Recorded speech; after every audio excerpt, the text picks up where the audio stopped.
20 minutes. 20 minutes. Yes. Lovely.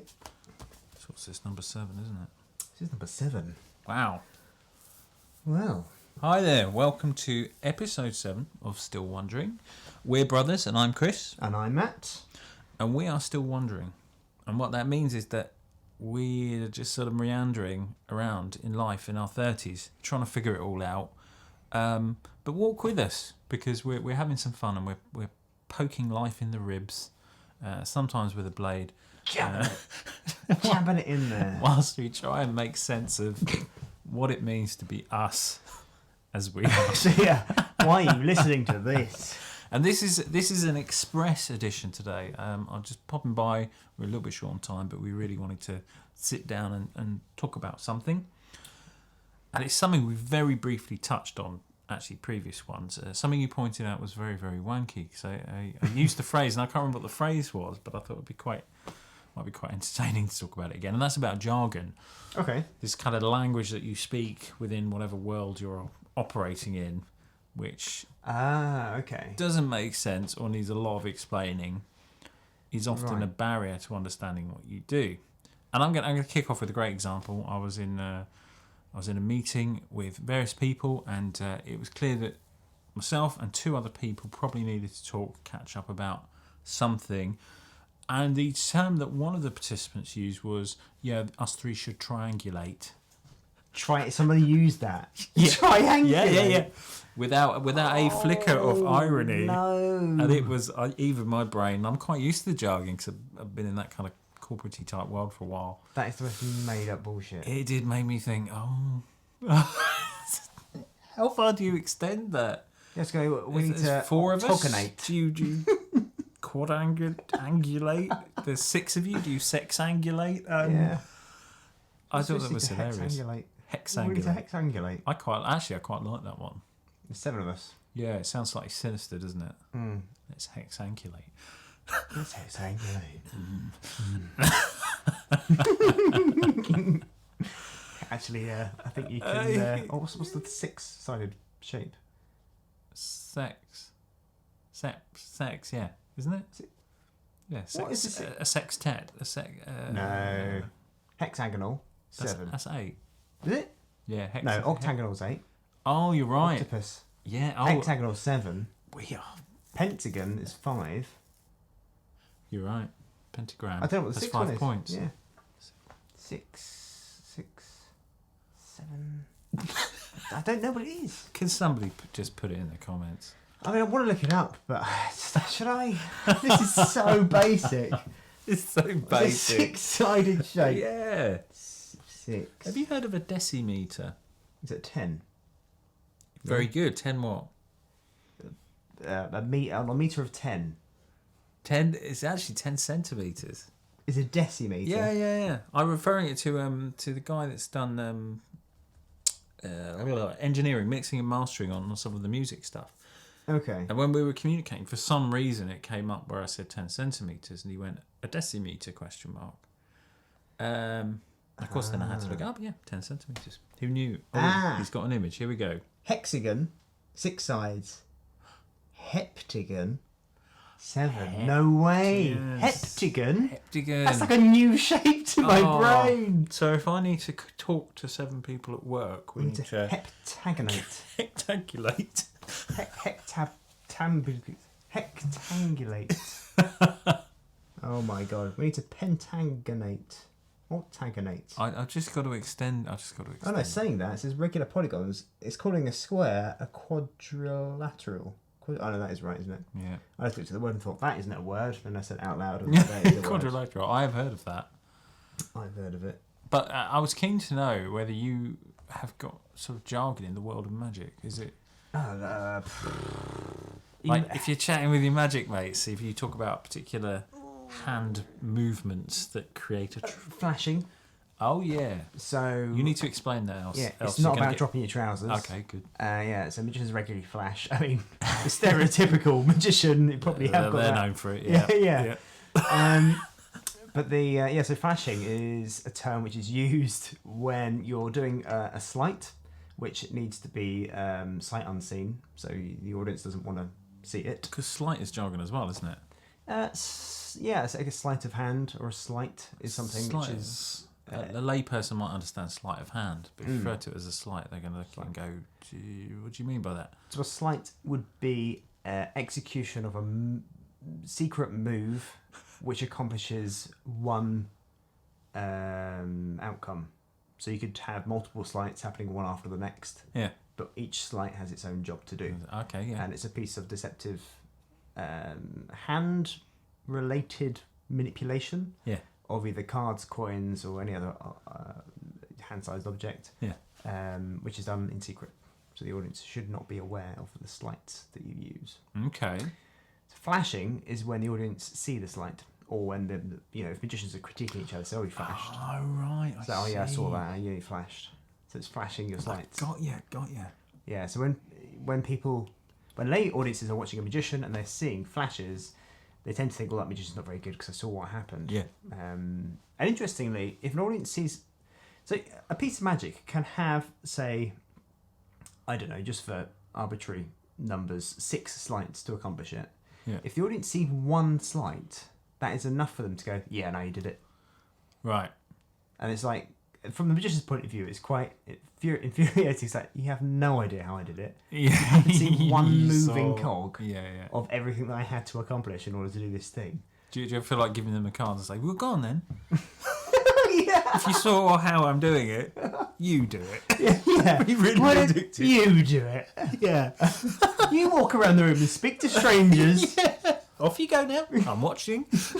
Just be really vindictive. With the right crowd, I could probably get away with that. Yeah. There's one line that I realised I'm getting away with more and more, because I used it the other day, and I used it, and after I said it, I thought, "Oh, that is a lot harsher than I usually say that." It's when somebody can't follow me, or say can't follow, somebody's under so much pressure. I need to change this around. So it's when somebody says, like, for example, I've got some cards here, and I say, as the cards fall, just call out stop. Yeah. Right? Simple instruction. Yeah. As the cards fall, and they fall, but then all the cards run out. Yeah. Now, some magicians do this as like a gag. Yeah. So they'll intentionally dribble the cards really quickly. So they go, "Oh," and they go, "Oh," before they run out. Yeah. I just dribble the cards if they don't happen to say it within a reasonable amount of time. But it's like, before they stop, which I think is funnier. Yeah. So when there's moments, it kind of happens more organically.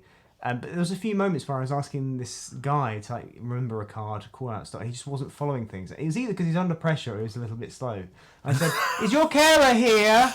And it got it got a really good laugh. Oh, okay, good. And he took it really well. And I kind of did it with afterwards. I then kind of messaged to him that, you're doing a good job. We're working together here to get the we're still laugh. friends. Yeah.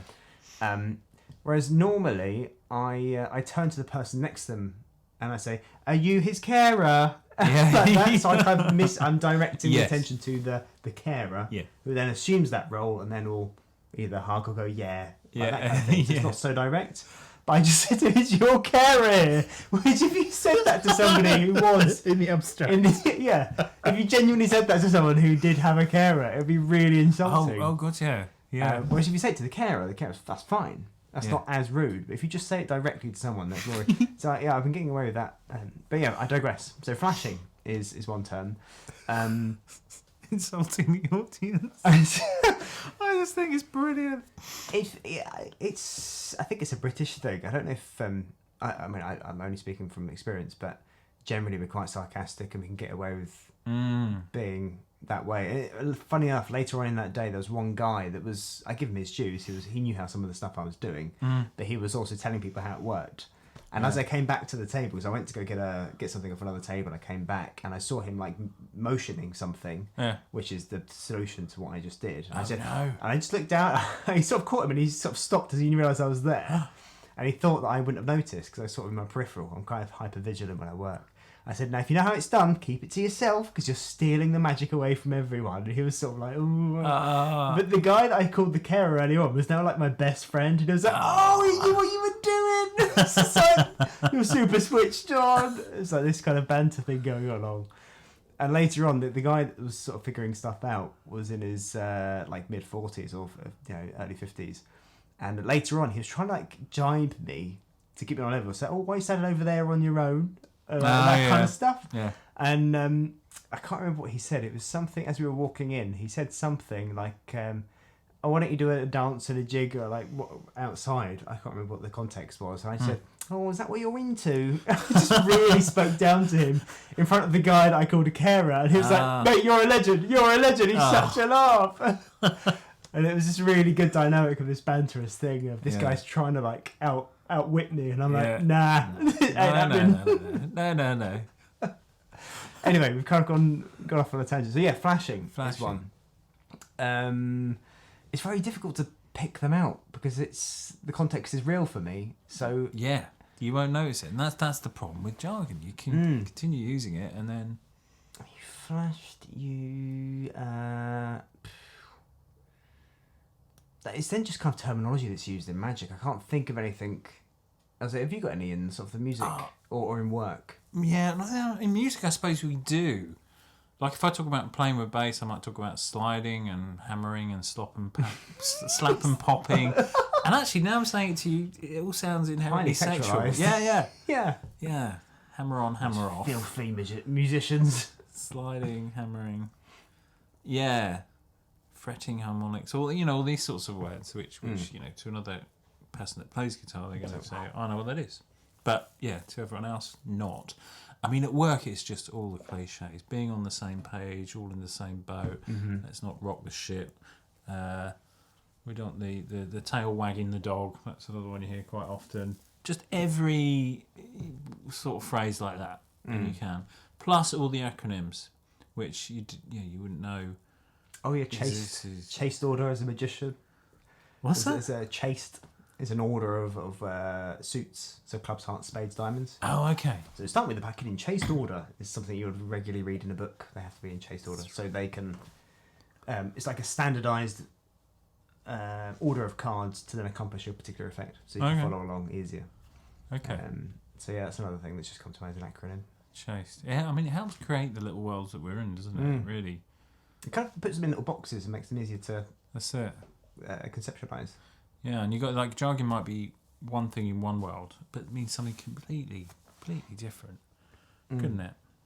Like hammering on, hammering off, sliding, that sort of thing. Yeah. Are these cards stacked? Are they a mnemonica? What? Yeah. So there's something called stacking the deck, where the cards are in a specific order in order to accomplish certain things. So a mnemonica is a particular stack. Okay. I think there's knights is another stack order. Stebbings stack is another one. This is Wow. It's always kind of You have to learn all that. Well, I suppose it comes naturally, doesn't it? It just comes. Because if you're in the world, that's the good thing about jargon is, if you're in that world, you should be able to pick it up quite quickly. Yeah.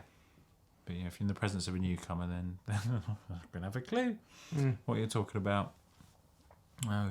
Well, I'd worked in a medical world before where I work now, and I mean that is just the amount of medical jargon there is absolutely astonishing. But most of it does make sense, and it's definitely less wanky.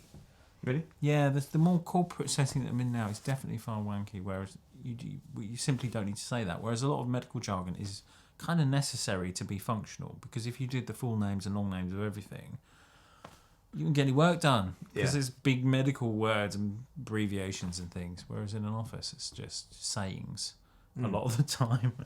It doesn't help you that much. But yeah, I thought it'd be a really interesting thing to delve into. It also. I was listening to a podcast the other day. It creates niche jokes within that. Definitely. Within that setting as well. Mm-hmm. I'm not even going to bother, because it's just going to get it's so pointless. Yeah. But it's a stripper deck, Svengali deck. Is that a deck of blanks? It's just there's so many sayings. Is that a shell? Using a shell? Well, what is there in the YouTube world? For YouTubing. So you got other people that doing we do. I mean, you did one the other day actually. Post prod. I think you said post prod. Post-production. I think you said post-prod. I said post-production, and you Did I? reiterated with post-prod. I think. Oh, did I? But yeah, post-production. But I understood Maybe I it said it. because you can kind of get that one.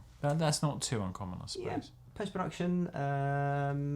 In the context, so hook, intro, value, end card. So hives structure is something which I was learned on the YouTube course I went on. That's a bit wanky, yeah. Yeah, this is sort of conceptualizes the order in which you set out a YouTube video, which we're not following for any of these videos. No. This is for a podcast. So yeah, there's Nor is there much structure, full stop, to be fair. the framing. Yeah, there's no structure here at all. Framing is like, so our heads should be near the top of the frame. So is your framing all right? What's your background? A practical light. So the practical light's over here. Framing should be fairly symmetrical. That's in the middle. Wow. Mic's in the middle. This is centralized. It's well thought through. Trusty Brabantia. Brabantia, we haven't mentioned it. We haven't mentioned it for a couple of episodes. Yeah. They've still not been in touch. If you're bored of ironing, get a Brabantia board for ironing. No, that's yeah. We'll ignore that one. They're not going to employ you, I don't think, to do that. No. All we want is a free cover to give to our first subscriber. Yes, which we now know who they are. Yeah, Richard Gottlieb. Thank you, Richard. I really do appreciate it. You're our first subscriber. And Gottlieb, I think it is. I think is God love, or lover of God, probably. Really? But maybe Richard, if you don't mind, tell us. Yeah. Just out of interest. Yeah, it's a YouTube friend of mine. Ah, brilliant. Yeah, he was on Confundo. I was a housemaster, and he was in that. Yeah. Oh, wicked. Oh. Thank you very much, Rich. Cheers. And if you want to check out his channel, his Jews with Screws. Ah. That's the name of his channel. That is a brilliant channel isn't it? name. Jews Yeah. with Screws. It's him and two of his brothers are doing up a house, and they're kind of documenting the whole thing. So yeah, they're Brilliant. doing it on their own, and yeah, Brilliant. yeah, it's really cool. Nice. So we've done jargon. We still have a couple of minutes. Yeah, a couple of minutes. What will we talk about in a couple of minutes? Couple of minutes. Anything funny happened this last week? I can't. There's nothing springing to mind. What have I done that's funny the last week? No, I've just been working. Do you know what I've noticed recently? Yeah. Is I'm saying for fuck's sake a lot more to myself because I'm trying to implement these new habits and stuff, and I'm just getting really tired, and I end up sitting in the car going, "Oh, for fuck's sake!" Because you realise you haven't done something, or just No, I got back from the gym. I went to the gym last night, and then I had to go to Tesco's to pick stuff up, and I was sort of sat in the car, and I was just like, I turned the podcast I was listening to off and put a mask on, and sort of paused for a second. Oh, fuck's sake! Like I've got to do another thing. yeah. I've just been saying that a lot more, like, at least in my head, just a lot more, and out loud, a lot more recently, just like, oh, fucking hell, I've got to do this habit thing. I said I was going to keep this habit, and now I have to keep it. Oh, fuck's sake. And I think that just happens more and more. So you're getting frustrated of holding yourself to account for the things you committed to doing. Yeah. Yeah. I think it's understandable. And is it okay though to not beat yourself up? Yeah, of course. I think. To what extent are we overtaking this? Because if you just never beat yourself up, then it's like you never get anything done. Always give yourself the excuse. You'll never. Yeah. Self-justification is so easy. It's like, oh, I didn't do that because my energy wasn't right. I wasn't quite motivated enough. It wasn't quite in the right drinking frame of and mind. I'm random cool. So yeah, I think there's a level of beating oneself up. Say it carefully. Yeah. Beating myself up. I think there is a place for it, but I just noticed that as I've started the new year and we're trying to start these new habits, I've been thinking to myself, oh, fuck's sake, I've got to do that thing, and now I've got to spend time doing that. Yeah. But it's all for progress, isn't it? Absolutely. And actually, now you mention it, we're planning, aren't we? We're gonna in our first episode we talked about New Year 2022, and we talked about the goals we had, and we do intend to sort of recap that at some point.